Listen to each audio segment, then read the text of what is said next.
E aí, Ricardo aqui. Estou em Itapetininga, no interior de São Paulo, e tem uma história interessante que eu queria contar aqui agora. Há 36 anos atrás, eu comecei a namorar com a minha esposa.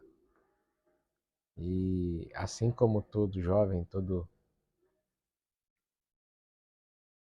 garoto, eu sempre queria poder dar o melhor para na questão do namoro, na questão de sair, e nunca tinha dinheiro para nada, nem para tomar uma água numa padaria. Então, comecei a namorar com a minha esposa e por longos 7 anos, uns 7 anos querendo avançar para um noivado, para um casamento e não dava. Por que eu estou falando isso? Porque milhares de pessoas nos dias de hoje passam as dificuldades financeiras que, entre aspas, parece normal, né? Ela é comum, mas não é normal todo mundo passar tanta dificuldade financeira assim. O que eu quero dizer com isso? Quero dizer que se não é normal, é comum, mas não é normal, é porque os jovens não são treinados, não somos ensinados no começo como buscar dinheiro, como aprender o máximo que tem, as poucas vagas de emprego que o jovem consegue. E eu aprendi na dificuldade. E aonde que eu estou querendo chegar? Eu estou querendo chegar que após 7 anos de namoro, eu entrei na Ford, na fábrica, né? Comecei a trabalhar, anteriormente eu tinha oficina de funilaria e pintura, comecei a trabalhar na Ford e me senti muito realizado ali. Por quê? Quando eu comecei a trabalhar na Ford, comecei a ter o salário, primeiro salário, lá tinha vale e pagamento, né? Dia 5 e dia 20. Então no primeiro pagamento, já fui lá investir numa televisão, né? Eu sempre passava no Mapping, em frente ao Hospital Brasil, antigamente tinha a loja Mapping, e eu passava, olhava a televisão, sempre aquele sonho de consumo, e nunca tinha dinheiro para comprar. E uma das coisas que quando eu entrei na Ford, a primeira coisa que eu fiz com o pagamento, fui lá, comprei uma televisão, CCE, né? Começou comprando errado, mas era uma ótima televisão, era a mais top que tinha da CCE, e parcelei o restante. Não vale, né? No Vale, que é Vale Pagamento, comprei uma geladeira e parcelei o restante. Ou seja, eu já comecei a realizar um pouco do sonho de adquirir alguma coisa para poder casar. Foram 7 anos de namoro sem conseguir casar e queria casar, né? Aí, logo que consegui entrar na Ford, que adquiri essa TV, já corri para alugar uma casa. Aluguei uma casa na Paulo Icéia. E no finalzinho, consegui um emprego em maio. Comprei a TV no próximo pagamento, né, em junho. Julho comprei a geladeira. Quando foi finalzinho, em dezembro, já tinha poucas coisas. Aluguei uma casa e fui morar com a minha atual esposa, que na época era namorada. Depois de 7 anos de namoro. Olha que engraçado. A gente sempre querendo, e o comparativo que eu estou falando aqui é porque existem milhares de pessoas, milhares de garotos, milhares de casais que querem se unir, querem casar, e o empecilho mais difícil que tem na sociedade é o rendimento, né? É como que você vai se sustentar, como que você vai manter uma família. E o meu começo foi assim. A partir do momento que eu consegui um emprego na Ford, né? Já comprei algumas coisinhas, consegui alugar a casa e comecei a levar a vida de casado, aquele sonho, né? De concretizado. E logo em seguida veio a Jéssica, né? A Jaqueline, nós tivemos que fazer um tratamento para ter a Jéssica, minha filha, minha primeira filha.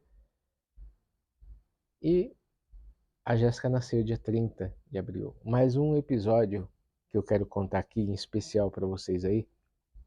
Logo no começo da gravação, da gravação não, logo no começo da gestação, com uns 3 meses mais ou menos, minha esposa e eu estava trabalhando na Ford, né, linha de produção, segundo turno, das 5 às 2h30 da manhã. E o que aconteceu? Minha esposa estava tendo um, um aborto espontâneo. Ela começou a sentir várias contrações e lá no Tabuão ela ficava sozinha, eu ficava perto da Ford ali, o local.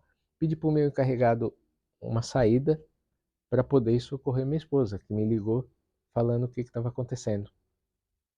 Saí correndo e preocupado, catei ela, corri para o hospital, levei para o hospital, era um aborto espontâneo mesmo. Ela ficou internada e, como não tinha muito o que fazer, a partir do momento que ela ficou internada, eu voltei para a sessão, voltei para a Ford, para o setor que eu trabalhava, que era a pintura. E uma coisa curiosa que depois eu fiquei sabendo, porque assim, linha de produção, quando a gente trabalha, um funcionário faz falta. Por quê? Porque na linha de produção existe um processo rápido na produção. Então, meses depois eu fiquei sabendo, o supervisor me perguntou, e como está a sua filha, né? A gestação da sua esposa, tal. E ele me contou que ele sabia que eu ia voltar depois que levasse minha esposa no hospital, que eu ia voltar para o meu setor de trabalho, que ele acreditava em mim, ele acreditava que eu ia voltar, que não era aquele funcionário que, tem uma brecha para sair, vou pegar o atestado e estou justificado, ó, tá, fui socorrer minha esposa e não voltei. E o meu encarregado, na época era o Lúcio, ele achava que eu não ia voltar. Então o supervisor, que teve que achar um outro funcionário para ficar no meu lugar lá na pintura, que era na parte final lá da pintura, ele, o encarregado achou que eu não ia voltar. E o supervisor falou: não, o Ricardo vai voltar, o Ricardo é direito, o Ricardo é determinado. Porque anteriormente eu tinha oficina de funilaria e pintura, então eu gostava do serviço que eu fazia na Ford. Então, por que eu estou dizendo isso? Se eu ia voltar ou não? Porque, gente, toda pessoa que tem um espírito empreendedor, todo mundo que tem um espírito de trabalhar por conta, mesmo que você esteja num CNPJ, que nem eu estava no CNPJ da Ford, eu era funcionário da Ford, só que você tem que imaginar o seguinte: eu não trabalhava para a Ford, eu trabalhava para mim. Se eu trabalhasse para a Ford, eu ia chegar no final do mês e dar o salário, todo o meu salário, lá para a Ford, para eles. Não, o salário era meu. Eu trabalhava para mim. Eu sempre tive essa concepção, eu sempre tive esse pensamento. Então eu fazia o melhor possível dentro do meu serviço, lá dentro da Ford. Assim como eu fazia quando eu tinha minha oficina de funilaria e pintura. Eu mesmo desmontava, desamassava, preparava, pintava e montava. E tinha um rapaz que trabalhava comigo também, o Mário, que tinha saído da aeronáutica, que serviu comigo na aeronáutica de 88 até 91. Ele trabalhava comigo na oficina. E quando eu fui trabalhar na Ford, eu tinha o mesmo pensamento. Eu não ficava esperando os outros mandar fazer alguma coisa. Se eu olhava e sabia resolver aquele problema, eu ia lá e resolvia. O espírito empreendedor faz com que você, que nem eu, tive a chance de sair, pegar um atestado para socorrer minha esposa, que estava tendo um aborto espontâneo, mas eu voltei e continuei fazendo o trabalho lá. Porque olha como que os funcionários são chamados. Os funcionários são chamados de colaboradores. Por que colaboradores? Porque fazem parte da empresa, fazem parte do processo. E se você parar para pensar, se você é um empresário que ou um pequeno empreendedor que abre seu negócio, você contrata um só funcionário com muito esforço para poder fazer sua empresa crescer. E você vê que esse funcionário ele é dedicado, que ele se esforça, que ele aprende. O que você faz? Você fica motivado a cada vez mais dar um aumento ou pelo menos ajudar um pouco mais esse funcionário ou esse colaborador. E é assim que eu pensava na Ford, né? Eu sentia uma gratidão por estar tendo a oportunidade de estar com a minha esposa, de ter o meu filho, na época tinha um plano de saúde da Ford, então eu não precisava ninguém estar mandando. Quando eu aprendi um serviço, eu fazia o melhor possível. E onde que eu quero chegar com isso? Que hoje eu trabalho como empreendedor, né, na JR Portões. Em 98 teve 2.800 demissões na Ford. Essas demissões, eu não fui demitido em 98 e fiquei até 2001. Eu fui transferido para o dia, porque acabou o segundo turno. Fui transferido para o dia, mas eu trabalhei insatisfeito de 98, que teve a demissão do segundo turno, até 2001 eu trabalhei totalmente insatisfeito. E eu mesmo peguei o pacote voluntário de demissão, o PVD, né, pacote voluntário de demissão, e comecei a trabalhar por conta, o que não foi fácil, né? Teve 3 fundos de poço forte e comecei a empreender. Logo depois disso, né, depois das dificuldades, comecei a trabalhar com venda de motores para portão automático. E aí comecei a empreender com os portões automáticos, comecei depois a fazer as instalações já com o nome de JR Portões. Eu e minha esposa falamos, você vai trabalhar. Comecei a fazer as propagandas, depois eu vou ter algumas fotos que eu vou estar passando no Instagram também. Mas o mais importante que eu quero chegar com essa conversa aqui é o seguinte: nos dias de hoje, eu estou em Tapetininga aqui, né? Eu estou abrindo a oportunidade para vocês que estão assistindo aí agora a estarem acompanhando um treinamento que eu vou estar fazendo com o meu cunhado. Vocês vão notar nas próximas cenas que o Ricardinho ele está aparecendo um pouco menos nas filmagens, nos vídeos. Isso porque eu estou motivando ele está se automotivando a criar o seu próprio CNPJ, a ele montar a Aquiles Portões Automáticos. Ele é Ricardo Aquiles, então o nome da empresa dele vai se chamar Aquiles Portões Automáticos. E eu preciso que ele tenha coragem de empreender. Eu preciso que ele tenha coragem de ousar, né, a ter o seu próprio negócio. Por quê? Porque eu ainda estou vivo. Então, qualquer apoio que ele precisar, eu vou estar do lado para poder apoiar. É lógico que não é bom ele ficar é, contando só com o apoio do pai, mas as dúvidas, alguma coisa que ele não consiga resolver, sempre eu vou estar apoiando.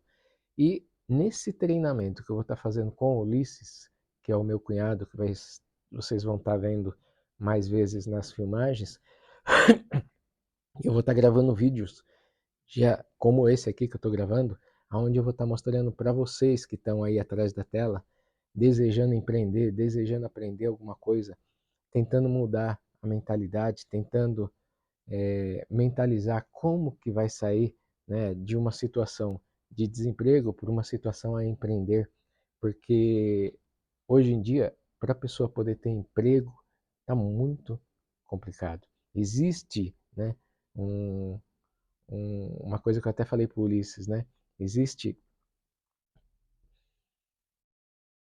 um jeito, né, que as pessoas fazem para manipular e deixar as pessoas desempregadas para que as pessoas aceitem emprego cada vez com salário menor. Tanto que olha fala do nome empregado, desempregado. Né? O povo é um gado, é como se fosse um gado, é um rebanho para tirar ali e botar para trabalhar e sem valorização. Então, para você ter valor, para você ser valorizado, você tem que se qualificar, você tem que aprender um, um tipo de serviço ou um tipo de venda que as pessoas realmente necessitem. Por quê? Quando as pessoas necessitam, você não precisa tanto esforço. Quando você é um bom profissional, quando você é uma pessoa qualificada, você não precisa tanto esforço. As pessoas vêm atrás de mim hoje. E por quê? Porque a confiança que eu passo, a qualidade que eu faço, que foi uma das qualidades dos treinamentos da Ford.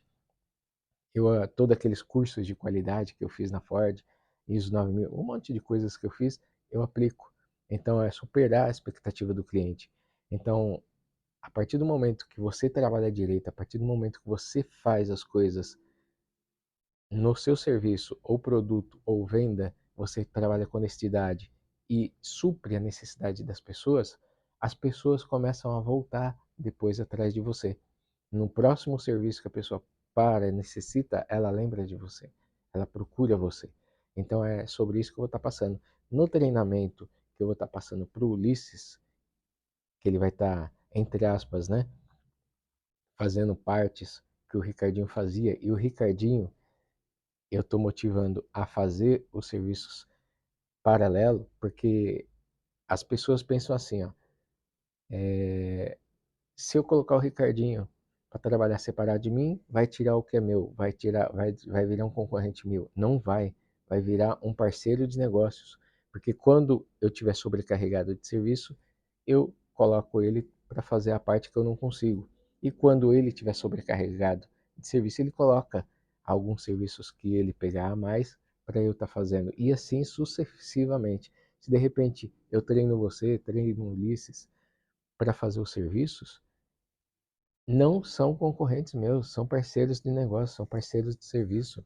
O sol brilha para todos, tem espaço para todo mundo. Então, se você aí está aprendendo algum serviço, mesmo que seja o meu, você não vira meu concorrente. Isso é um pensamento de escassez. A pensamento de abundância, quem pensa com abundância pensa, quando a maré subir, todos os barcos vão ficar flutuando. Quando a maré está alta, todo mundo está bem, entendeu? Depois eu vou estar gravando outros vídeos para não ficar muito grande isso daí, extenso, tá bom? Até mais, tchau, tchau.